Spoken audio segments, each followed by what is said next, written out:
Vous rappelez-vous le monde d'hier, le vôtre, le nôtre, celui où l'on était libre de se rencontrer, où l'on pouvait s'exprimer en toute liberté, un monde où l'on était libre de choisir comment vivre et comment mourir. Ici, là où je vis, tout cela n'existe plus. Je me souviens, c'était en 2030 déjà.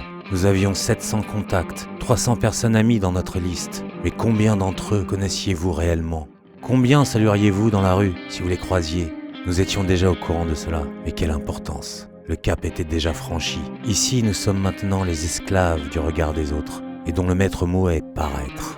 Il n'existe ici plus qu'un seul réseau social, la fusion de tous ceux que vous avez connus et d'autres encore. Le parfait outil qui retient notre attention en permanence et nous empêche de voir que le monde dans lequel nous vivons n'existe plus, ou plutôt, c'est ce que nous avons choisi de ne pas voir. De toute façon, nous y sommes encouragés. L'illusion de la majorité, c'est avoir l'impression par les réseaux sociaux que tout le monde pense la même chose, alors que ce n'est qu'une minorité. Le YouTube que vous connaissez vous propose déjà du contenu adapté à vos avis, à vos envies. Ce cercle vicieux nous a enfermés dans une spirale qui nous laisse penser que seule notre opinion existe. Il y a encore 40 ans, nous pouvions encore nous connecter avec des gens possédant des avis différents, mais ici, plus personne ne se fatigue à penser. Pourquoi le faire ? Certains le font pour nous. Inconsciemment, les influenceurs et leur proximité avec nous donnent l'impression qu'ils sont nos amis, et nous leur accordons facilement notre confiance. Nous sommes prêts à croire ce qu'ils disent, sans mettre en doute leurs propos. La mise en scène idyllique a remplacé notre réalité, qui elle, n'est maintenant que ruine. Je me souviens, il y a encore quelques années, recevoir quelques likes sur sa publication.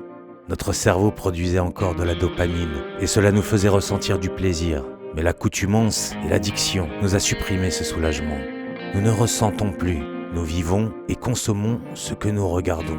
Les réseaux sociaux ont tué notre créativité, notre productivité. En 2025 déjà, la moyenne était de 220 minutes par jour.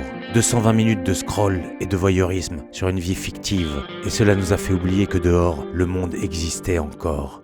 Et pour les autres qui vivent par procuration ce que les gens daignent bien nous montrer, nous sommes devenus tous des stalkers en puissance, des voyeurs qui interprètent et tentent de mimer ce que nous voyons pour espérer un peu de reconnaissance.